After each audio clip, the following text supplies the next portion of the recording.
In a disturbing incident, a young girl abducted in Dutse area of the Federal Capital Territory FCT has met a tragic end at the hands of her captors after her family failed to meet the demanded 50 million naira ransom.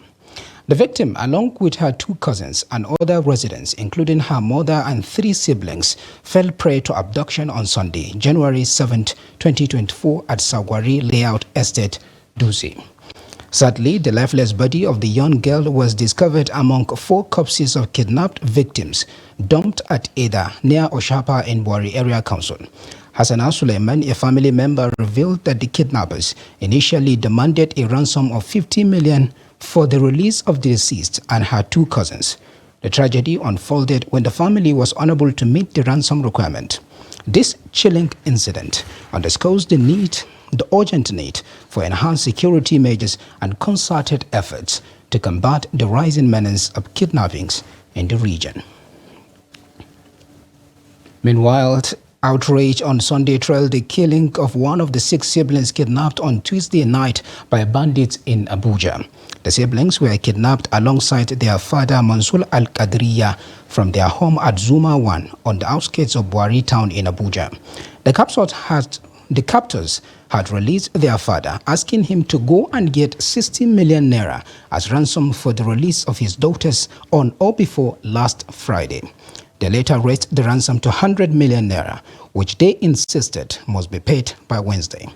One of the victims, Nabiha Al-Qadariya, a 400-level student of biological science from Ahmadu Bello University, Zaria, was killed by the bandits on Friday, while her 5 siblings, including Nabiba, a 500-level quantity surveying student, and Nadiraya, 300-level zoology student, are still in captivity. An uncle of the victims, who simply identified himself as Sharif Din, called on the federal government to rescue the remaining 5 siblings and all other captives still in kidnappers' dens. Now, the recent tragic incident involving the kidnapping and killing of Nabiha along with her 5 sisters in Zuma 1 of the Buari Area Council of the FCT has heightened concerns about the escalating insecurity in Nigeria's capital. In this report, Noel Samson visits Zuma community in Buari to underscore the growing insecurity in the Federal Capital Territory. His report. A visit to Zuma 1 community in the Buari axis of the FCT reveals the tense atmosphere, with many houses locked, including family residence of the late Nabiha. Efforts to engage with the committee members proved challenging, prompting a turn to the FCT command for insight into the response to the escalating security issues in the FCT. We've been conducting readings in some of our identified black spots. We've been demolishing some shanties, areas that pose as a threat to security within the FCT. And we had deployment of our personnel for constant patrol, stop and search at night. And also the Commissioner of Police himself has been going out to the bordering communities that are porous. He is assessing the security situation within those borders, and he has been speaking also with commissioners of police in those states that are contagious to FCT. The FCT Police Command says it is taking actions to address the rising security challenges, while emphasizing the importance of collaboration with the public and law enforcement for effective security measures. We've been using what is available for us to curb most of the menace within the FCT, and even during this visits within Buhari, we were able to deploy about 2 APC. Initially we deployed 1, now we added more. And also personnel were also added to Buhari to cover some areas that we feel need more personnel. Josephine Ade also shares valuable security tips for the public, urging citizens to actively contribute to the safeguarding efforts of the police in Abuja. Noel Samson, Trust TV News, Abuja. Now, an armed bandit gang has attacked a joint military camp at Nahuta village in Batsari local government area of Katsina State. A security source attached to the camp told the newsmen on Monday that the attack was carried out at about 11:30 p.m. on Sunday. The hoodlums destroyed vehicles and some valuables during the assault. Although no life was lost, the source explained that the personnel attached to the camp succeeded in repelling the attack. He noted that the hoodlums, who also invaded Nahuta town, burgled some shops, broke into houses, and carted away properties and domestic animals worth millions of naira. Security agencies were yet to issue a statement on the attack as at press time. In the meantime, the Northern Consensus Movement of Nigeria has warned security agencies, particularly the military, against the unjust killings of Nigerians. Trust TV's recent report revealed the discovery of 11 Fulani bodies in Kache local government area, allegedly killed by soldiers. Despite military denial of involvement, concerns persist over the reported incident. During a press briefing in Kaduna alongside victims, relatives, and Fulani leaders from Ladduga community, the NCM president stressed the need for the Nigerian military, known for professionalism, to prevent tarnishing its reputation by a few rogue elements.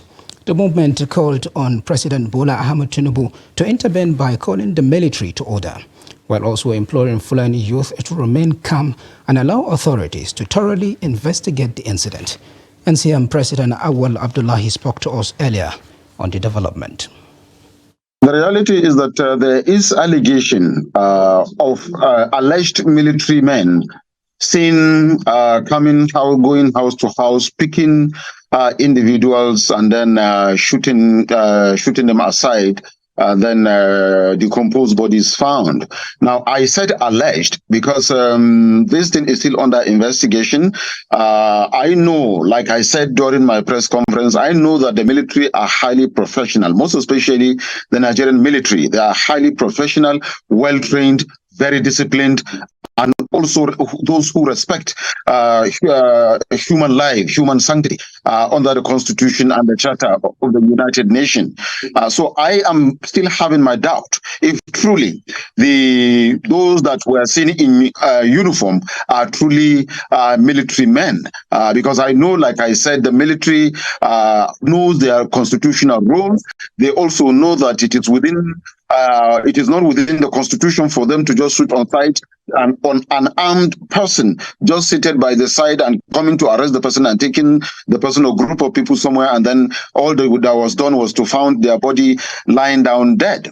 This is why we express displeasure over that incident, and also call for professionalism, and also requested for the rule of law to come to play when it comes to issue of crime and criminality. Like I said, the armed forces or the security agencies are superintending over the nation. They are also working hard, assiduously, towards ensuring that criminals and criminality are eliminated within the whole of Nigeria, not only in Kaduna or the northern Nigeria, but the whole of Nigeria. I strongly want to believe that justice will be served, because like I said earlier, the high echelon of the armed forces or the military are highly professional, highly respected, and then very disciplined. If you take, for example, the Chief of Defense Staff, General C.G. Musa, I know very well that that man is highly professional, very disciplined, and also respects the constitutionality of Nigeria and that of human right. Same goes to the Chief of Army Staff and even the other service chiefs.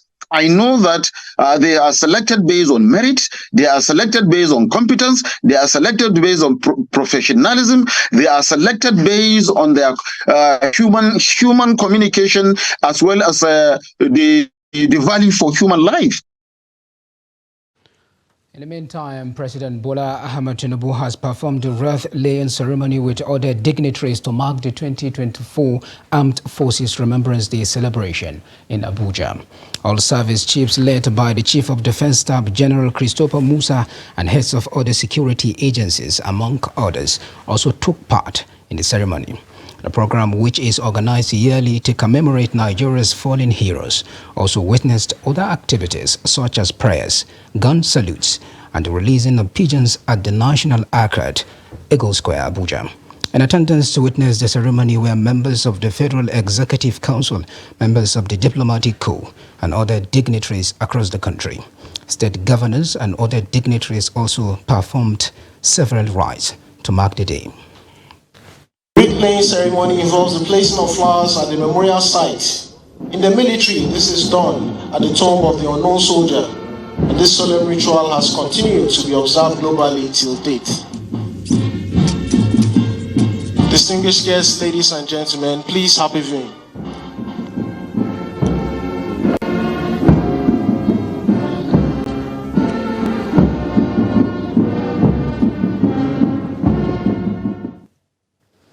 Now, residents of Imo State on Monday turned out in their numbers for the inauguration of Governor Hope Uzodimma for a second term, showing the sit-at-home order by the proscribed indigenous people of Biafra, IPOB. The residents, many of them dressed in colorful and traditional attires, were spotted in the streets of the state capital, Owerri, for the event built for the Anyam Stadium. President Bola Tinubu is in Owerri for the inauguration of Uzodimma of the APC, who was re-elected in an election held on November 11, 2023. He polled 540,308 votes to defeat Samuel Anyau of the People's Democratic Party (PDP), who scored 71,503, and Naji Achono of the Labour Party (LP), who got 64,081 votes, among others. The president, who traveled to Owerri after observing the Armed Forces Remembrance Day in Abuja, was received at the Sam Mbakwe Airport in Owerri by the governor and other top federal and state officials. The residents shunned the seat at home in the southeast to grace the event. The president of the Senate, Godswill Akpabio, and the national chairman of the All Progressives Congress (APC), Abdullahi Ganduje, were among those who accompanied the president to Imo State. Now, students at the Federal University of Technology, Akure-Futa in Ondo State, have shut down the institution to protest the over 100% increase in their tuition by the school management. The undergraduate students who assembled at the university's main gate in the early hours of Monday were seen chanting solidarity songs and waving their placards bearing different inscriptions. Daily Trust reported that a circular earlier released by the institution's management showed that the tuition was raised from 29,000 to 131,000 for all students, while the fee was raised from 108,000 to 240,000 for fresh students. The development had raised concerns among the students, who vowed to shut down academic activities on the campus starting from Monday. Meanwhile, heavily armed security personnel, including men of the Nigeria Police Force, State Security Service (SSS), and Federal Road Safety Corps are currently manning strategic locations of the school campus to avoid breakdown of law and order. Meanwhile, Nigeria's inflation figure has continued its increasing pace, posting a 28.92% rise in December 2023. The new record is the highest in 24 years. In a report released by National Bureau of Statistics (NBS) early on Monday, December 2023, inflation rate of 28.92% represents an increase of 0.72% from the 28.20% recorded in November 2023. On a year-on-year basis, the headline inflation rate was 7.58% points higher compared to the rate recorded in December 2022, which was 21.34%. This shows that the headline inflation rate year-on-year basis increased in December 2023 when compared to the same month in the preceding year. According to NBS, the rise in food inflation on a year-on-year basis was caused by increases in prices of bread and cereals, oil and fat, potatoes, yam and other tubers, fish, meat, fruit, milk, cheese, and egg.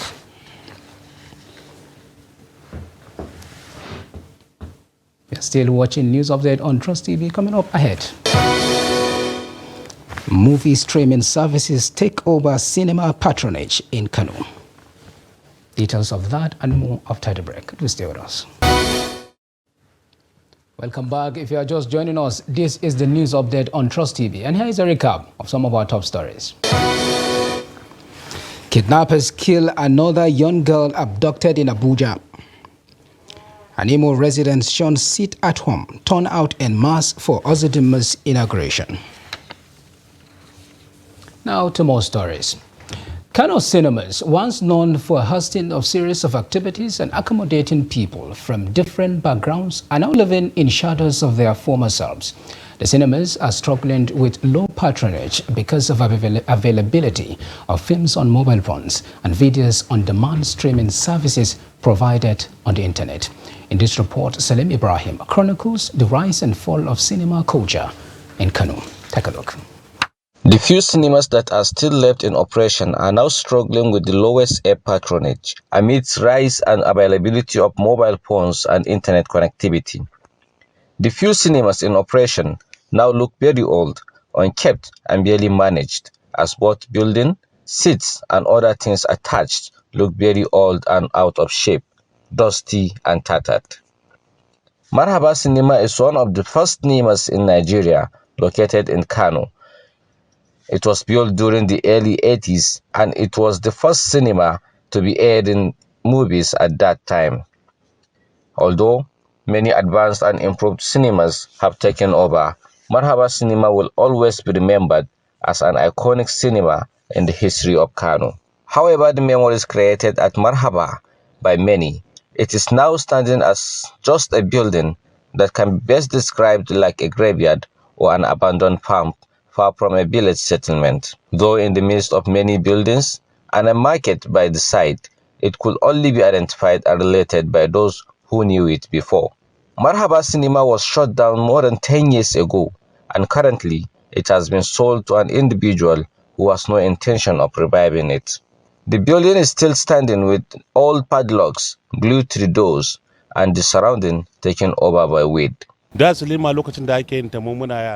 Cinema has been a learning center where you go to learn new cultures and traditions of some people that are outside your immediate environment. It was not just for fun, but also for learning. The category of people that even go to cinema are adults as at the time because they can easily comprehend what is going on and they can learn. But now you see young people, due to change in lifestyle, going to watch things like football. The activities of the cinema before is based on the learning a culture or other cultures from the other communities.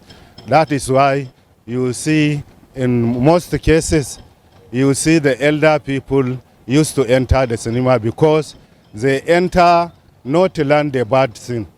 No, they enter to learn the other communities' culture so that they will live peacefully together. That is the. While some like the Marhaba have been closed down, others like Plaza have been wiped up from history as the building have been demolished and now a new plaza serving as a business environment has been replaced.